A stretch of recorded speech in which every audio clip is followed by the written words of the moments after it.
On va récupérer, remettre en état, revaloriser des objets principalement. Mais ça peut être aussi des matériaux suivant les projets. Ah, désolé, mon téléphone. Et du coup, en fait, il ne va pas sonner très longtemps, mais je vais… voilà, désolé. Du coup, en fait, la différence entre ressourcerie et recyclerie, c'est que une ressourcerie, donc ça met en place des animations de sensibilisation avec un objectif vraiment de changer les regards sur le réemploi, notamment parce que dans certains territoires, avec certains types de populations, en tout cas, on peut avoir des appréhensions. Donc ça, c'était le projet initial. Aujourd'hui, on a fait une annonce assez récemment, c'est que Recyclarté s'est réorienté depuis 5 ans que l'association existe vers un autre projet, et c'est ce projet-là dont je vais parler aujourd'hui. Ce serait donc un pôle d'économie circulaire. Voilà, donc pourquoi? Je vais vous l'expliquer, ça va venir assez logiquement, sachant qu'aujourd'hui, on est quand même arrivé à créer 3 emplois, on est 3 salariés, donc moi-même qui suis coordinatrice, mon collègue qui est donc sur l'atelier vélo, d'auto-réparation, et très récemment, on vient d'embaucher une 3e personne. On est devenu une des plus grosses associations d'Hendaye. On a 487 adhérents à jour de leur cotisation. Au total, on a près de 1000 adhérents depuis la création de l'association. On a aujourd'hui des ateliers participatifs on est dans la semaine aujourd'hui organisée, donc merci beaucoup par la Maison de l'économie sociale et solidaire. En fait, nous, on est vraiment dans la phase de prévention et de réduction des déchets, et notamment par le réemploi et la réparation.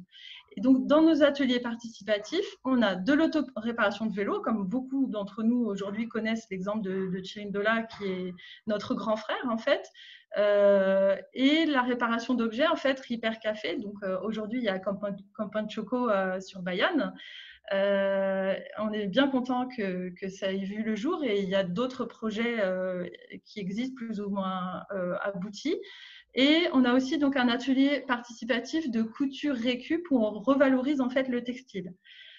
On fait aussi depuis le début des ateliers autour du zéro déchet, toujours dans cet objectif en fait de sensibiliser et de passer à l'acte. Parce qu'un atelier participatif, c'est vraiment, on pense aujourd'hui, pour tous ces gens qui sont déjà assez sensibilisés, c'est le moment de passer à l'acte. Et nous, ce qu'on offre, c'est la possibilité dans différents lieux, soit dans notre local associatif, soit on se déplace sous forme mobile, de passer à l'acte de différentes façons via ces différents ateliers dont je viens de vous parler.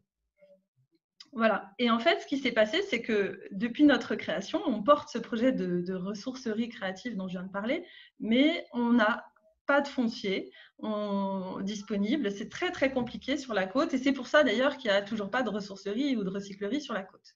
Malgré les gisements, malgré donc les gisements de déchets, de tout ce qu'on pourrait revaloriser, et malgré le fait qu'il y a de la clientèle. Il y a énormément de monde, et notamment énormément de monde, et encore plus aujourd'hui, qui est intéressé pour acheter des objets de réemploi.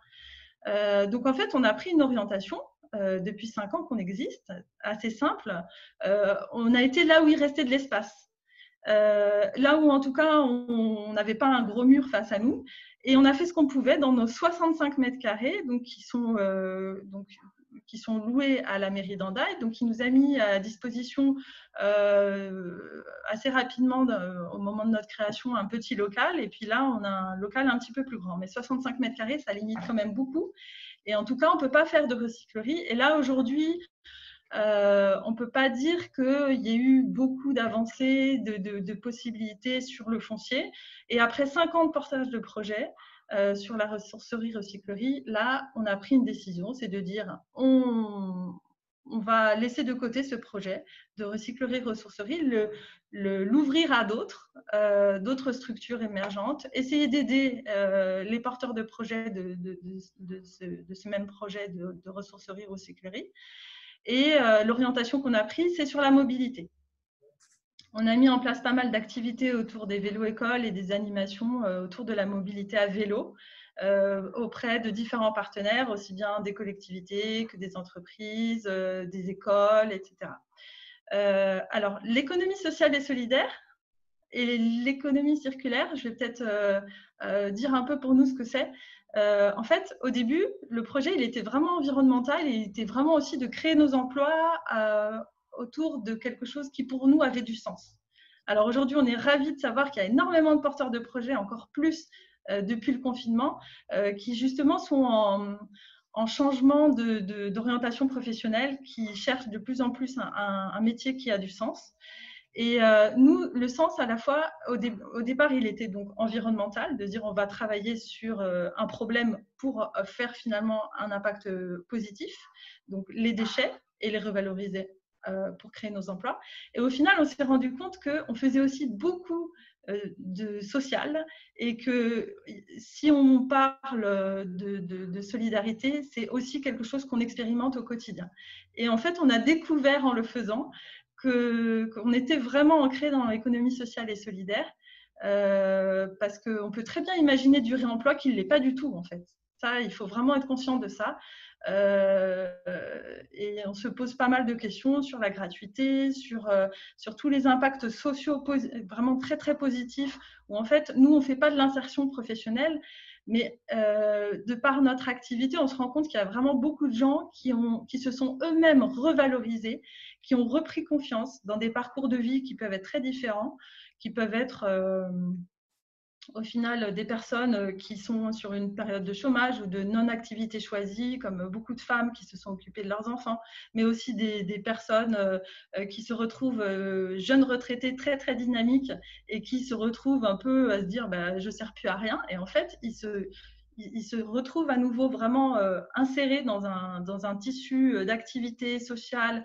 Ils se sentent à nouveau utiles quand ils donnent du temps bénévole à une association comme la nôtre. Donc ça, c'est vraiment le sens qu'on a trouvé, ça a été le plus sur notre parcours de découvrir tout ça. Donc en fait, la différence, économie, on peut très bien être bien sûr en économie sociale et solidaire, ça c'est un peu le mode de fonctionnement, et travailler sur l'économie circulaire. Donc l'économie circulaire, pour nous c'est intéressant, on parle pas uniquement finalement de réemploi, on va un petit peu plus loin, parce qu'en fait, donc ça c'est un schéma qui est amené par l'ADEME, c'est un vieux schéma, hein, je dirais, celui-ci il a déjà quelques années. Il y a eu des études hyper intéressantes au niveau du gouvernement, de différents organismes qui ont vu des potentiels de création d'emplois assez gigantesques dans toutes ces phases. Donc, si vous voulez, on va juste en parler assez rapidement. Toute la phase bleue, c'est la phase qui est plus amont, en fait. On parle notamment d'éco-conception, et là, ça se développe pas mal. Nous, sur notre secteur, on va dire, il y a quand même différents organismes qui travaillent dessus. Et nous, à Recyclarté, à notre toute petite échelle, bien sûr, on essaye, quand on récupère des tissus, de à la fois travailler sur des tissus récupérés, mais aussi éco-concevoir, c'est-à-dire concevoir dans la durée des objets textiles qui vont durer. Après, sur l'écologie industrielle et territoriale, donc toujours dans la zone bleue, en fait, pour nous, il y a vraiment énormément de sens. Et notre projet d'économie circulaire sur Hendaye, qu'on voudrait développer sur Hendaye et peut-être sur le Pays Basque avec d'autres acteurs, on trouve que c'est hyper intéressant. En fait, ça, c'est plus un concept de territorialité. On se dit, on prend une échelle. Ça peut être une échelle sur une zone d'activité, comme celle des Joncos. Ça peut être à l'échelle du Pays Basque ou à l'échelle du département. Et on essaie de mettre en relation les entreprises productrices de déchets avec les acteurs qui, comme Recyclarté et d'autres, en fait, peuvent travailler sur ces déchets. Et si on les met tous en lien, ou en tout cas on essaie de regrouper un maximum d'acteurs ensemble, on va vraiment, vraiment avoir des effets de synergie, de mutualisation hyper intéressants. Et alors nous, c'est ce qu'on a fait depuis le début, en fait, quand on a fait notre étude de faisabilité en 2017. On a regardé quels étaient les gisements récurrents de déchets, quels déchets étaient au plus proche. Donc, nous, ici à Hendaye, on a 3 entreprises, par exemple, qui produisent des déchets textiles. Et on s'est dit, là, il y a quelque chose à jouer. Il y avait aussi du bois, mais on n'avait pas la capacité de travailler sur le bois faute d'espace. Donc, on a fait un choix. On s'est dit, déjà, si on prend les vélos et le textile, c'est pas mal. Donc après, pour continuer un peu sur ce schéma d'économie circulaire, vous expliquer un peu ce que nous, notre projet sous-tend. Dans la consommation responsable, là, on est en plein dedans. Nous, bien sûr, les gens qui viennent dans une recyclerie, ressourcerie ou dans une mini-recyclerie vélo, comme aujourd'hui notre atelier vélo, ils cherchent à acheter un vélo pas cher. Mais ils cherchent aussi à faire un geste pour la planète. Ils ont bien conscience quand même aujourd'hui, les gens, du fait que le réemploi, c'est très intéressant et qu'on fait un achat responsable. Et en plus, on aide un acteur comme une petite association d'économie sociale et solidaire qui a créé des emplois non délocalisables et qui essaye de faire un vrai travail en lien avec tout le monde. Donc, l'allongement de la durée d'usage des produits, c'est pareil. Donc là, c'est en plein cœur de nos activités, réemploi, réparation, réutilisation.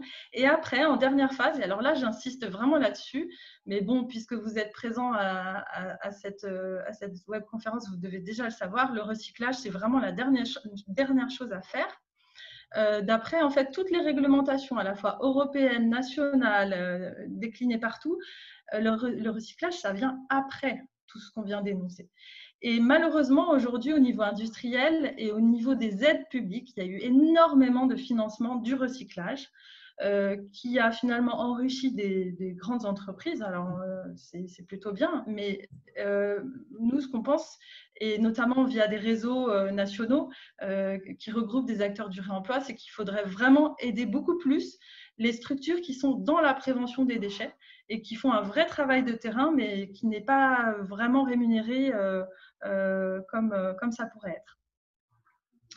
Alors, du coup, voilà. En fait, aujourd'hui, comme je vous le disais, Recyclarté a mis de côté le projet de recyclerie. On pense que c'est une bonne nouvelle pour certains, parce que nous, on a déjà 5 ans d'existence. On commence par être relativement bien connus des institutions, de tous les acteurs. Et du coup, on pense que ça va laisser l'espace à d'autres porteurs de projets. Et nous, en fait, aujourd'hui, on se propose de travailler avec les porteurs de projets, de les aider à mettre en place une recyclerie. Nous, on s'est lassé, mais on n'est pas loin. Franchement, il ne suffirait pas de grand-chose, je pense, pour que ce soit faisable. Mais du coup, l'idée pour nous, ici, à Hendaye, on s'est dit, pourquoi ne pas se regrouper, Recyclarté, qui est déjà existant, qui a créé son écosystème, qui a créé son activité autour, surtout, vous l'avez compris, du vélo. On voudrait se regrouper avec d'autres acteurs sur un même site, dans un peu cet esprit dont je parlais d'écologie industrielle et territoriale, pour traiter, revaloriser ensemble des déchets sur un même site ou sur plusieurs sites. Donc, en fait, j'ai fait un petit schéma. Je ne suis pas vraiment une spécialiste, mais c'était pour que vous compreniez un petit peu. Est-ce que vous voyez ma flèche? Non, vous ne voyez pas ma flèche. Si, vous voyez? Alors, on a donc les entreprises, les collectivités, les particuliers qui ont des matières, pas forcément des déchets. Bon, là, c'est un peu au niveau juridique, en fait. Si vous donnez directement à un organisme qui revalorise, ça ne passe pas par le stade de déchet. Quand ça passe par la déchetterie, logiquement, ça passe par le stade de déchet. Donc, il y a les déchetteries qui donnent au pôle économie circulaire. Il y a les entreprises, les collectivités, les particuliers. Alors, bien sûr, ça peut être pour les entreprises, les collectivités. Moi, je vous disais, ici sur Hendaye, on a du tissu, du bois. Il y a aussi du plastique. On peut avoir aussi, bien sûr, surtout au niveau des collectivités et des particuliers, des objets à revaloriser. Donc aujourd'hui, de plus en plus, les collectivités, par exemple, quand elles changent l'aménagement des bureaux ou un parc informatique, ils donnent aux acteurs du réemploi. Donc en fait, l'idée, c'est sur un même site de pouvoir récupérer différentes choses qui ne seraient pas forcément traitées ni par les uns ni par les autres, mais en fait, en se mettant tous ensemble, on s'organise mieux, on mutualise pour mieux valoriser, réparer, réemployer ou récupérer. Donc en fait, ce qui est intéressant, c'est de se dire que si on mutualise un espace, on va partager cet espace Et en fait, d'avoir chacun un petit atelier qui n'est pas vraiment très grand, où il manque peut-être de l'outillage professionnel. Si on mutualise sur un même, et puis c'est aussi peut-être un atelier un peu particulier dont on aura besoin 1 ou 2 jours par semaine. En fait, nous, on se dit, si on se regroupait avec d'autres acteurs, on pourrait vraiment démultiplier notre activité.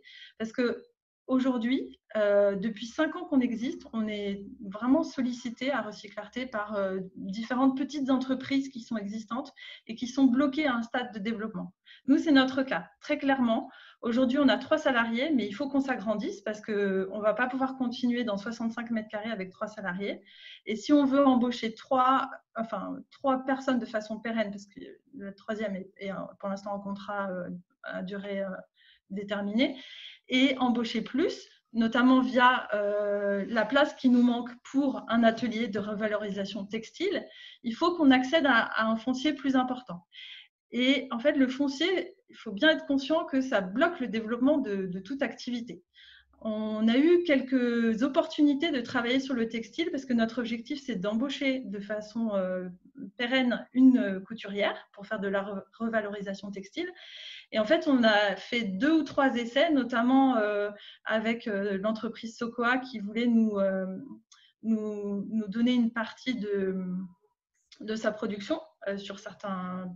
Bon, c'était pas un truc énorme, mais en fait, on s'est tout de suite rendu compte qu'on n'avait pas l'espace et qu'on ne pouvait pas. On était bloqué pour ça. Et voilà, donc l'idée d'un pôle, c'est de se dire, on peut partager un atelier ensemble de façon peut-être temporaire. Pendant 1 mois, on va être sur un projet qui va nécessiter beaucoup cet espace, cette grande salle, et partager donc suivant la temporalité de nos projets avec les différentes structures. Et après, il y a aussi bien sûr la question de la collecte et de la logistique mutualisée. Alors là, on peut très bien comprendre. Quand on va récupérer à quelques, je sais pas moi, 10, 20 km quelque chose, on peut aussi bien sûr imaginer de remplir, on va vider un camion quelque part, on peut le remplir avec quelque chose que notre voisin du pôle d'économie circulaire avait justement besoin de collecter. Et on mutualise, on réduit finalement les déplacements. Voilà. Et pour la logistique, c'est pareil. Donc tout ce qui est gros outillage et organisation. Voilà. Donc pour nous, donc, les avantages à créer un pôle d'économie circulaire, c'est, comme je le disais, finalement, là, c'est juste récapituler un petit peu tout ce que je viens de dire. Développer les structures existantes qui sont bloquées parce qu'elles n'ont pas assez de foncier. Alors nous, concrètement, je peux vous le dire, on est en lien avec des organismes qui revalorisent le bois, des structures souvent qui sont à 1 salarié. On est en rapport, pareil, donc avec des structures qui veulent revaloriser le plastique et les matériaux, donc les matériaux de construction. Après, donc, création d'emplois non délocalisables, ben, c'est ça en fait, c'est se dire que toutes ces structures qui sont bloquées, elles sont peut-être à 1 salarié, elles pourraient passer à 2 ou à 3. Synergie entre producteurs de déchets et entreprises. Là, il y a aussi une simplification qui est assez énorme. Il y a pas mal d'entreprises en fait qui seraient d'accord pour donner leurs déchets, mais qui n'ont pas envie de passer par plusieurs interlocuteurs. Donc, en fait, on pourrait mutualiser et faire une sorte de matériothèque qui serait partagée entre les différentes structures pour leur propre production, mais aussi revendre ces matériaux au grand public. Au final aussi, on se rend compte que de partager un même espace, de se rencontrer, ça crée souvent aussi de nouvelles activités. Alors ça, je pense que dans tous les projets un petit peu collectifs, type tiers-lieu, on l'a vu. C'est des gens en fait qui vont se rendre compte que leurs activités se croisent, sont un peu connexes et qu'en fait, à partir de là, on pourrait aussi imaginer, créer, inventer un nouveau type d'activité.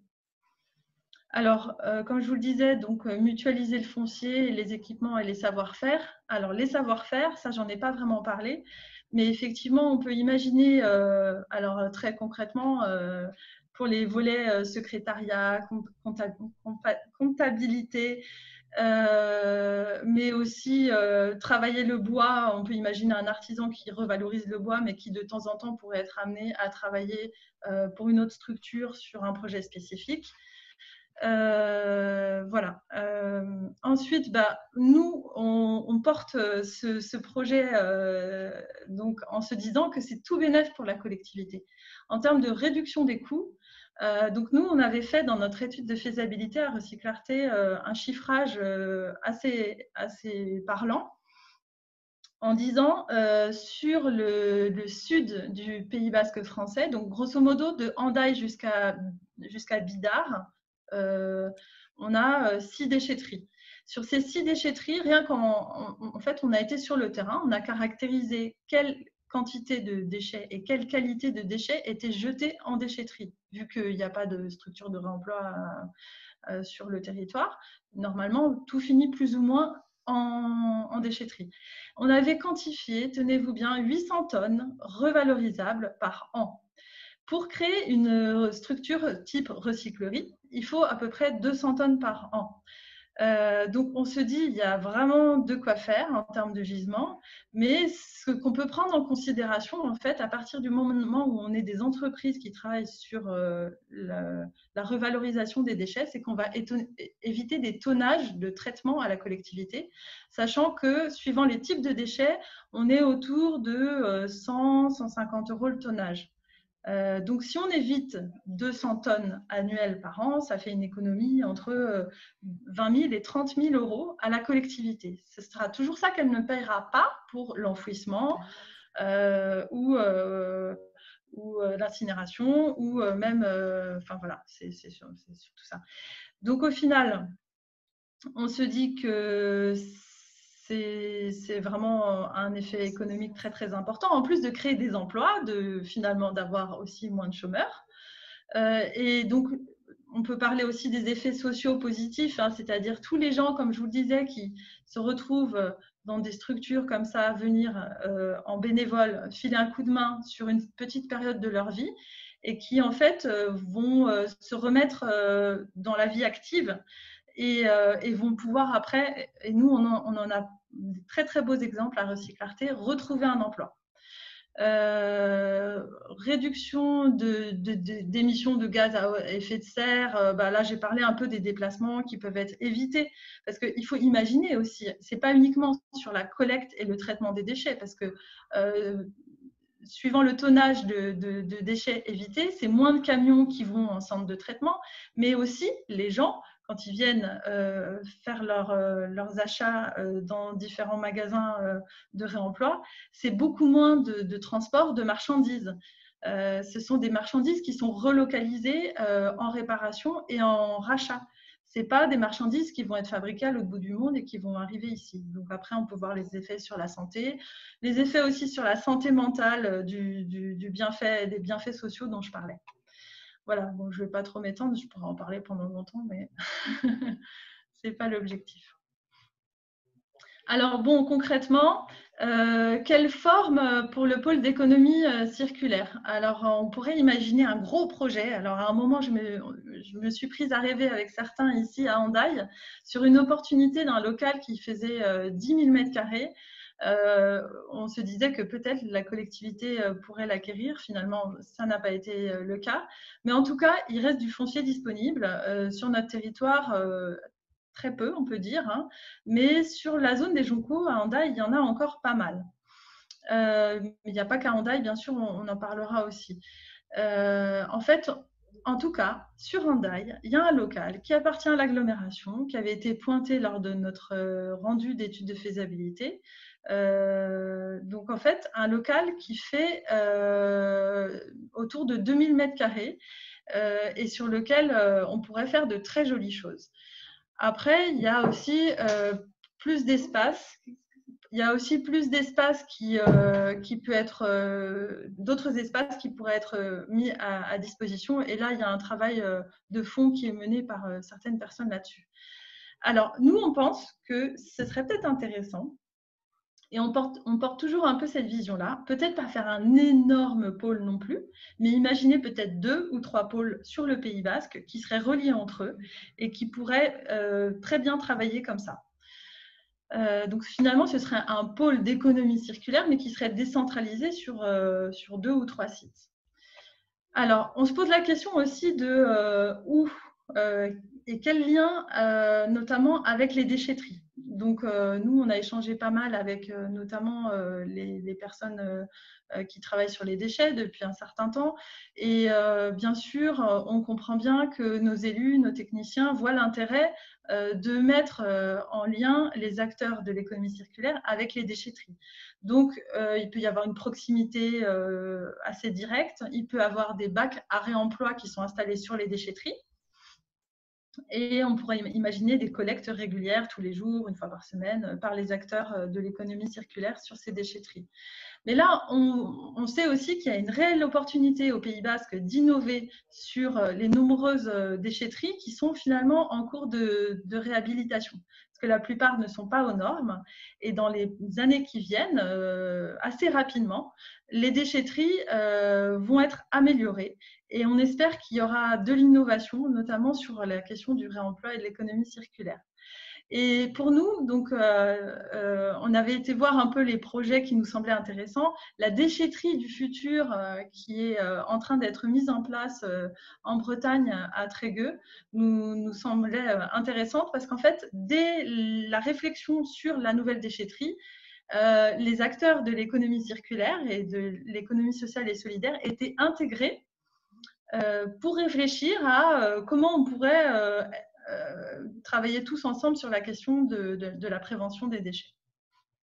Donc, en fait, ce que je vais vous proposer, c'est, Mathilde, si tu veux lancer la petite vidéo, en fait, on va regarder une petite vidéo juste pour avoir une idée. La plupart d'entre vous ont peut-être entendu parler de ce projet qui fait rêver, oui et non, et puis on pourra en parler peut-être après.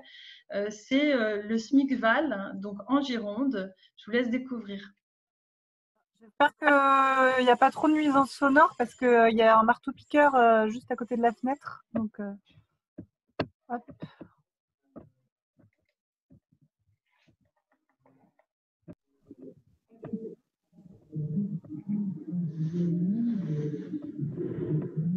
Vous me dites pour le son, là il n'y a pas de son pour l'instant, mais...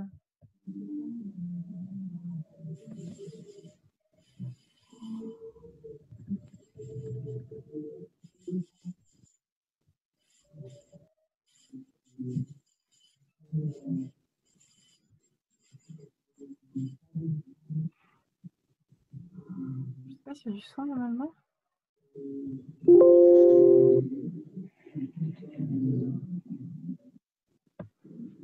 On n'a pas de son pour l'instant. Hein. Non, mais moi non plus, j'en ai pas. Ah.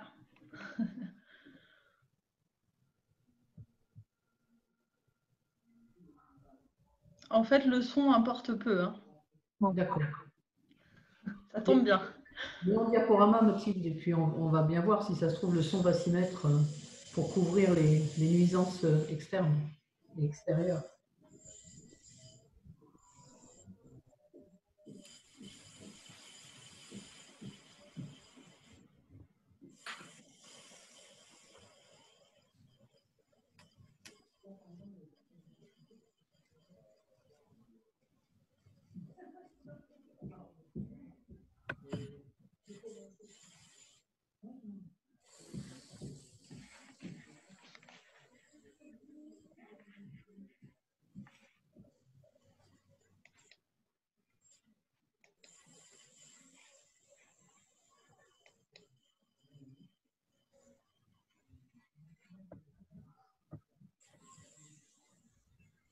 Bon, j'espère que vous avez pu quand même... Je vais laisser de toute façon Claire, tu vas commenter la vidéo. Ouais.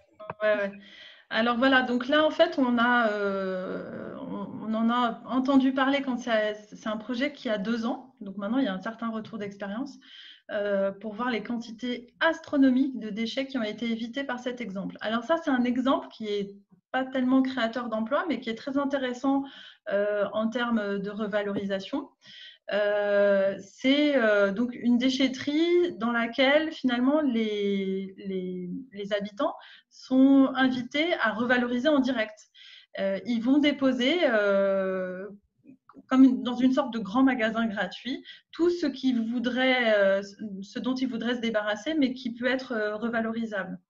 Donc au final, c'est intéressant en termes de prévention des déchets, mais ça l'est moins du coup, et de sensibilisation aussi, parce que du coup les gens se rendent compte, en tout cas ont l'acte citoyen de revaloriser en direct, parce qu'aujourd'hui il est assez difficile en déchetterie sur notre territoire.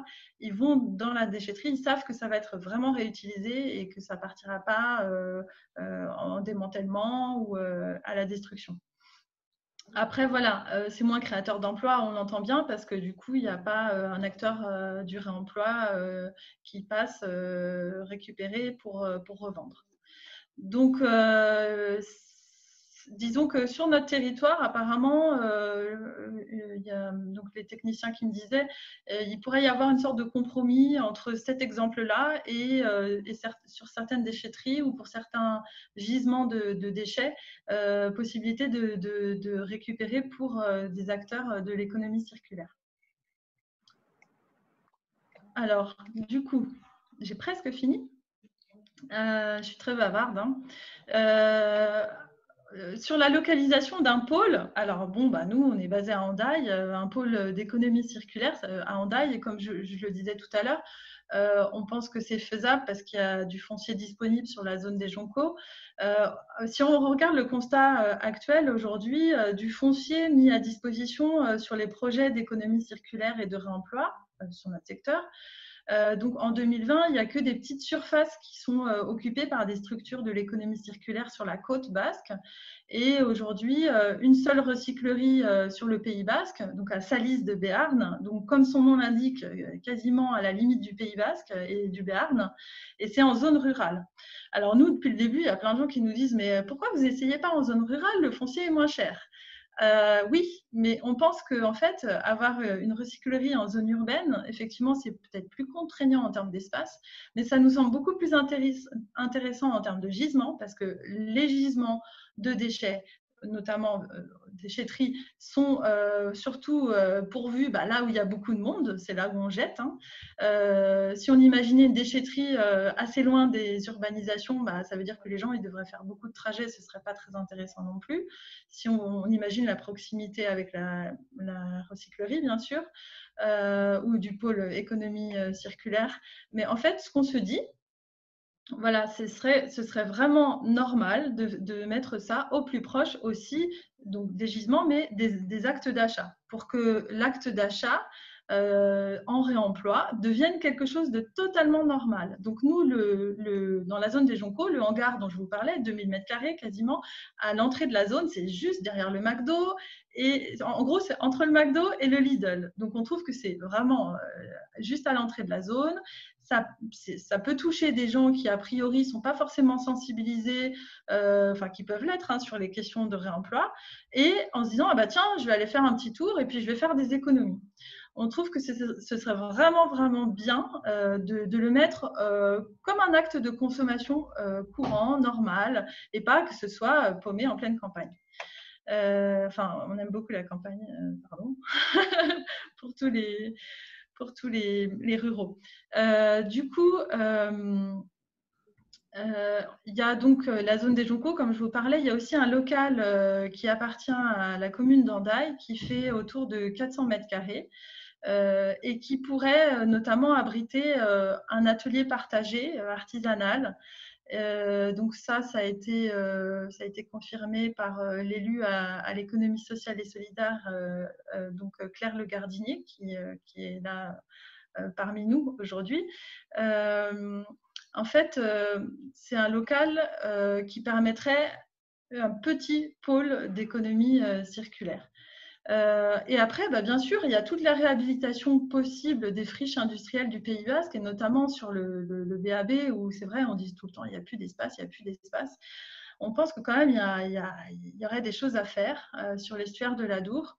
Et ça nous avait été confirmé par les élus de la région, par Martine Visota, enfin voilà, qu'il y avait quand même quelque chose à jouer là-dessus. On pense que du coup, ce serait vraiment intéressant d'aller voir de ce côté-là. Et alors, encore une fois, nous, en tant que porteurs de projet, qui a bravement essayé pendant 5 ans de mettre en place une recyclerie, on voudrait vraiment attirer l'attention de la collectivité et des porteurs de projets sur l'importance du foncier. Alors bien sûr, tout le monde le sait, surtout sur notre secteur, qui, voilà, le Pays Basque est très beau, très attractif, mais il ne faut pas oublier l'importance de la gestion des déchets et de la création d'entreprises, bien sûr. Voilà. On pense qu'il y a quand même une politique globale qui est très tournée tourisme. Bien sûr, c'est une économie très, très importante, mais il y a aussi plein d'autres activités à développer. Et du coup, comme la compétence sur le foncier appartient à la communauté d'agglomération Pays Basque, on aimerait bien en fait, donc sur cette compétence du foncier, mais aussi cette compétence de la gestion des déchets qui est passée à l'agglomération Pays Basque, on pense vraiment que c'est la collectivité qui doit aider les projets d'économie circulaire à se développer sur le territoire. Quand on regarde les exemples de recyclerie et d'économie circulaire qui sont assez importants, qui traitent un certain volume de déchets, il y a quand même assez souvent une bonne aide sur le foncier de la collectivité. Il y a aussi, bien sûr, la maîtrise foncière possible par les communes, il y a l'établissement public foncier local. Voilà, il y a plusieurs acteurs qui peuvent se mettre ensemble pour essayer de résoudre ce problème.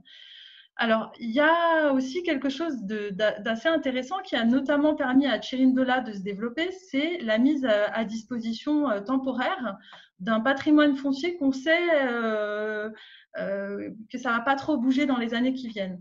Il y a beaucoup d'exemples dans les grandes agglomérations. Et nous, on aimerait vraiment que peut-être une nouvelle structure émerge au Pays Basque. Alors, on sait qu'il y a déjà des acteurs qui travaillent dessus, sur la question du foncier, bien sûr, des acteurs associatifs. En fait, de se dire comment on pourrait mettre en relation le patrimoine foncier de la collectivité, qui est inutilisé et on sait pour quelques années, à disposition pour un temps indéfini, mais quand même de quelques années, qui pourraient permettre de tremplin à tous ces projets d'économie circulaire et d'économie sociale et solidaire. Et après, bien sûr, on s'est posé la question sur le type de location que ça pourrait être, le type de contrat qui pourrait être passé entre les structures d'économie circulaire et la collectivité. Il y a quand même des choses très intéressantes. Alors, il y a le bail amphithéotique, qui est une location sur la très longue durée, qui sécurise quand même le développement de l'activité. C'est des baux qui peuvent être passés jusqu'à 99 ans.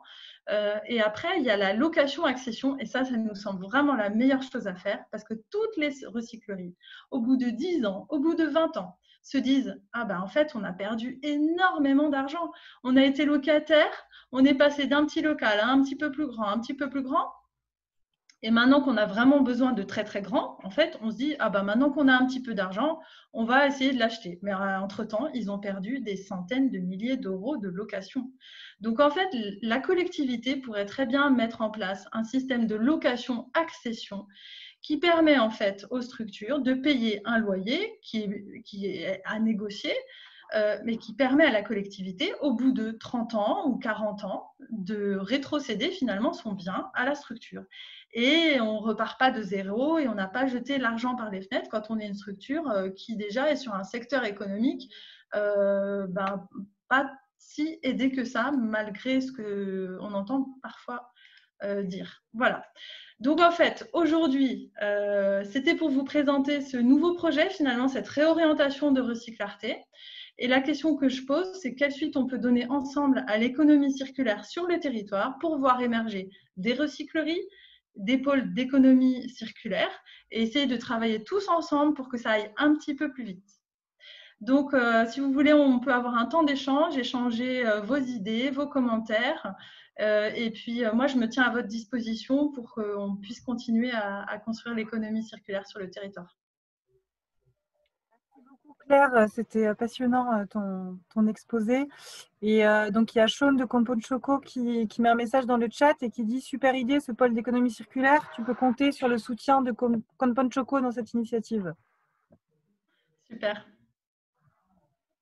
Et donc, on a Gis aussi qui dit que pour l'accession, c'était la remarque de Bernard tout à l'heure, leur structure a acheté le dernier hangar pour AIMA. Ben oui. Et il leur aura fallu du temps. Oui, il aura fallu 20 ans pour arriver à acheter. Tu as raison. Mais par contre, il y avait un projet à un moment donné, Claire, qui était sur Bayonne, enfin tout au moins sur l'agglomération, justement d'une recyclerie qui regrouperait plusieurs associations. Ça a totalement avorté ce projet. Où ça? Je pense que c'était sur la Dour, je pense qu'on parle plus. Ah, alors en fait, je pense que tu veux parler de l'étude de faisabilité qui avait été menée par l'agglomération Pays Basque en 2016-2017. C'était plus l'idée de regrouper différents acteurs sur un même site. Ouais, c'est ça. Ouais. Mais alors le problème en fait, c'est que c'était des structures déjà. Alors ça, moi, mon analyse, hein, c'est que c'était des structures déjà très très développées, très grandes, avec déjà des modes de fonctionnement très bien établis, et on voulait les regrouper sur un même site. Et en fait, je pense qu'elles n'avaient pas vraiment d'intérêt à se regrouper. Bon, alors bien sûr, il y a toujours un peu une mutualisation possible, mais en fait, ça leur a apporté beaucoup plus de contraintes qu'autre chose. C'est pour ça, moi, je le vois plus comme vraiment un tremplin pour favoriser des entreprises à grossir, à se développer. C'est vraiment ça l'idée. D'accord. Claire, du coup, pour le pôle économie circulaire, pour être sûr d'avoir bien compris, sur chaque pôle, il y aurait une structure de présente avec plusieurs projets éphémères, ou il y aurait plusieurs projets par pôle qui seraient sur le long terme, présents Alors, donc, si je reviens sur le schéma, en fait, dans le pôle, on peut retrouver bien sûr plusieurs structures. L'idée, c'est vraiment de pouvoir mutualiser à la fois donc, des outils, des espaces et des compétences, des savoir-faire. Et de se partager finalement les gisements. On peut imaginer, concrètement, nous, sur Randa, ce qu'on imagine. Alors, ce serait donc l'atelier vélo de Recyclarté, il récupère que les vélos. Mais Recyclarté récupère les textiles. Si on avait un pôle d'économie circulaire, on pourrait peut-être agrandir l'activité vélo, qui est déjà pas mal développée. En tout cas, on pourrait développer l'activité textile. Comme je l'expliquais, sur certains projets, on a été bloqué. Mais après, on pourrait donner l'espace à des petites entreprises qu'on connaît qui voudraient revaloriser le bois, le plastique et les matériaux de construction. Et on ferait un site qui pourrait être en lien avec, par exemple, Pachama, la recyclerie de matériaux qui est en train de se développer plus sur votre secteur du nord Pays Basque français. Et du coup, on pourrait se mettre en lien comme ça. Et l'idée de relier les pôles entre eux, alors comme ça, c'est un peu virtuel parce qu'on ne sait pas qui il y aura dedans, mais c'est aussi un appel en fait qu'on fait. Et on connaît déjà pas mal de structures qui sont intéressées pour partager des espaces avec nous et de se dire on va y aller ensemble, rencontrer la collectivité et acheter ensemble un outillage. Oui. Non, vas-y. Je levais la main pour prendre la main après. Oui, bah voilà. Bon, parce que tu parles des collectivités et nous avons la chance d'avoir Claire Le Gardinier et Hélène Broquet dans la salle. Est-ce que vous voulez réagir? Ça serait peut-être effectivement quel est votre point de vue sur le sujet et qu'est-ce qui manque et quels sont les freins et comment faire? Si vous voulez prendre la parole, Claire. Claire Le Gardinier, élue à l'économie sociale et solidaire à la ville d'Andaille pour Adjointe au maire d'Andaille en charge de l'économie sociale et solidaire, effectivement. Est-ce qu'elle prend la parole, Claire? Oui. Ah, merci. Bonjour à tous et à toutes. Donc, le projet de Recyclarté, qui est un nouveau projet, est un très très joli projet. On en a déjà discuté, on a discuté cette semaine avec Claire. Le problème, c'est le foncier. On est tous et toutes d'accord sur ce problème-là. Le bâtiment dont Claire a parlé de 2000 mètres carrés, donc appartient à l'agglo, et ça, c'est une compétence qui est au-dessus de moi. Le deuxième bâtiment concerne la mairie. Pour le moment, j'en ai parlé avec Claire, donc c'est vrai que pour le moment c'est un petit peu bloqué. C'est quelque chose que nous devons étudier et que nous étudierons avec plaisir.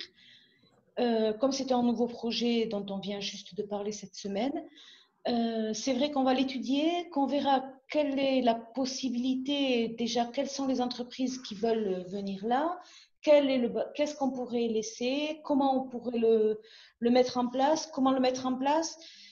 Pour moi, un pôle comme ça, c'est quelque chose de très important. Nous, on avait vraiment misé sur un pôle un peu similaire, un peu d'artisanat. Donc, c'est vrai, c'est quelque chose qui pourrait se compléter. Et oui, on est favorable, mais il faut l'étudier, il faut en parler. Mais c'est vrai que le foncier, c'est quelque chose de primordial et quelque chose qui manque énormément. Je suis d'accord avec Claire. Le foncier, on ne peut pas toujours aller dans les campagnes. Moi aussi, j'aime la campagne, mais la ville aussi est quelque chose. On y vit dans la ville, hein. On est là, il faut qu'on la développe. Il faut qu'on développe aussi les pôles urbains, hein. Et en Daille, il y a de la matière, il y a de la population, donc, mais il faut voir ce qu'on peut faire. Le foncier, par contre, c'est compliqué. Donc, on va travailler dessus, mais on suit Recyclarté depuis sa création. J'ai le plaisir de travailler avec Recyclarté donc, depuis maintenant 4 ans, 5 ans. Donc, on va continuer, on va faire tout ce qu'on peut et tout ce qui est possible et imaginable pour arriver à faire quelque chose de bien. Voilà. Merci Claire. Et avant de donner la parole à Sean, je voulais juste peut-être donner la parole à Gis par rapport à une réflexion qu'elle avait concernant tous les bâtiments qui étaient en bord d'Adour côté Boucau. Je ne sais pas, Gis, si tu veux peut-être en parler. Alors, je ne sais pas si c'est à cela auquel tu faisais, merci Mathilde, à cela auquel tu faisais allusion, Claire, non pas le gardien, mais Claire de Recyclarté. Vous auriez pu changer les prénoms, mesdames, quand même. Non, je plaisante. Claire, tu disais tout à l'heure les bords d'Adour. Est-ce que tu parles des friches véritablement industrielles qui sont sur la partie droite quand on va sur Boucau, ou est-ce que tu parles des terrains qui sont totalement vides de tout à gauche et qui me semblent inondables? Non, c'est plus les friches, ouais. À droite. D'accord. Donc, il faudrait qu'on s'y mette tous. Alors, l'avantage Claire, le Gardinier, cette fois, c'est que nous avons quand même la force aujourd'hui.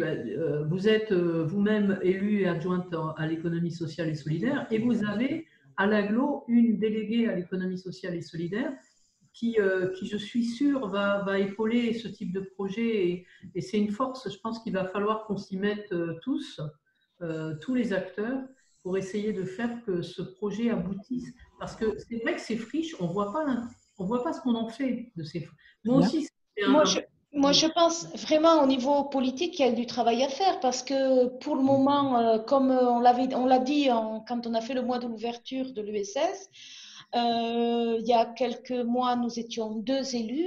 Maintenant, nous sommes 4.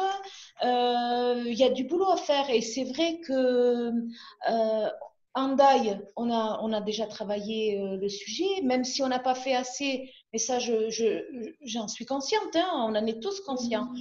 Il y a du boulot à faire, il faut aller de l'avant et se dire que maintenant, comme vous dites, on a une déléguée à l'économie sociale et solidaire et donc vraiment, il faut travailler sur ça.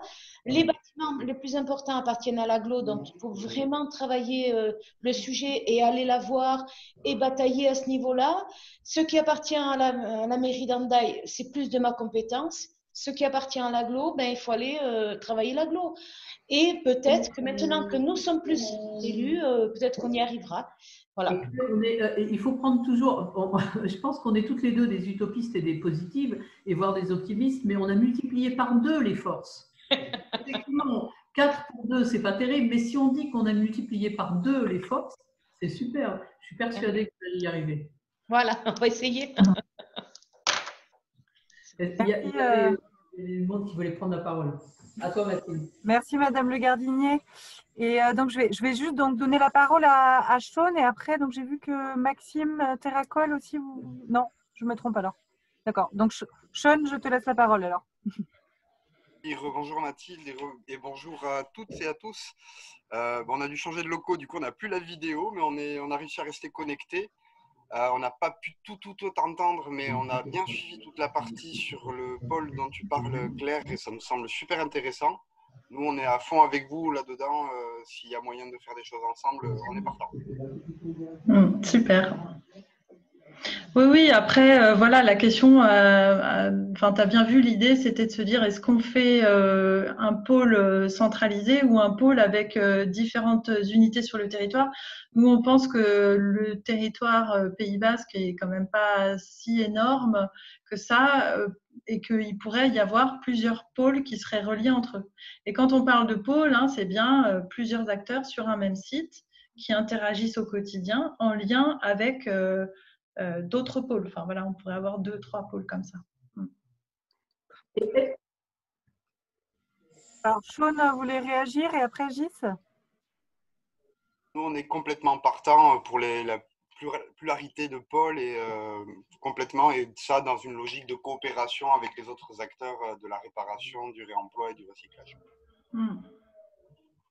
Les deux Claire, est-ce que vous aviez assisté c'était vendredi dernier après-midi, à la présentation par Imed Robana du Col de son projet de la Pujade?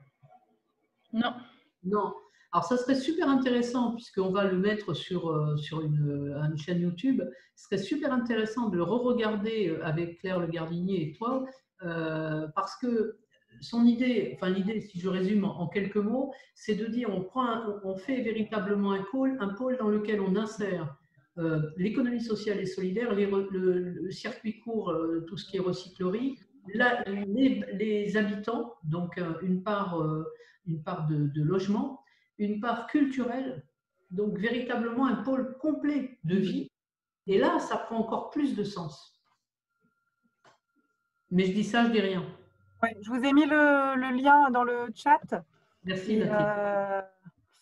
Et après, si vous voulez plus d'informations, je pense que vous pouvez contacter Monsieur Robana, qui sera heureux de vous présenter le projet. Donc, c'est un appel à projet qu'ils ont gagné sur Toulouse, parce que sur le territoire, ici, ils n'arrivent pas à faire ce genre de projet. Il faudrait qu'on les aide à avoir sur notre territoire. C'est dommage que cette qualité de réflexion puisse aller uniquement sur Toulouse. C'est génial pour les Toulousains, mais ça serait bien pour notre territoire aussi.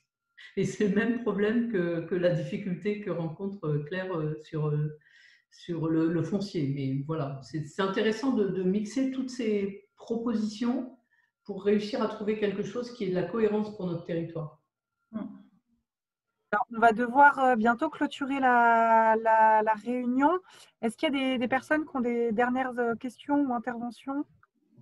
Il y avait Paul qui avait fait une remarque, Mathilde. Alors, de la gratuiterie Selgarekin, donc qui disait bravo Claire. Nous aussi, on suit la logique recyclarté avec Selgarekin. Et donc, ça m'amène à donc Claire pour savoir les acteurs ou les personnes présentes qui seraient intéressées pour travailler avec vous sur le projet ou s'investir sur le projet. Comment ils font? Ils vous contactent au mail? Voilà, c'est pour ça, oui, j'ai laissé mon adresse mail. Après, mon numéro de téléphone aussi qui est sur le site internet de Recyclarté. Voilà, avec plaisir. Donc, pour l'instant, le projet, vous le travaillez plutôt en interne ou vous comptez faire peut-être des groupes de travail ouverts? Alors là, la suite qui pour nous qui va être importante, c'est effectivement, on a prévu de faire une rencontre avec tous les organismes intéressés, conviviales et amicales pour discuter, poser déjà un peu toutes nos idées. Et après, de toute façon, on sait qu'on sera amené à rencontrer aussi tous les organismes via notamment Transéco qui va animer une réunion. Alors, on ne sait pas très bien si ça va être avant la fin de l'année ou tout début d'année prochaine. Donc, Merci Claire en tout cas pour ta présentation. Et on te retrouve à 18h pour le débat. Et on espère, on est à fond dans le projet, en tout cas à la Maison de l'ESS. Merci beaucoup. Merci pour l'organisation.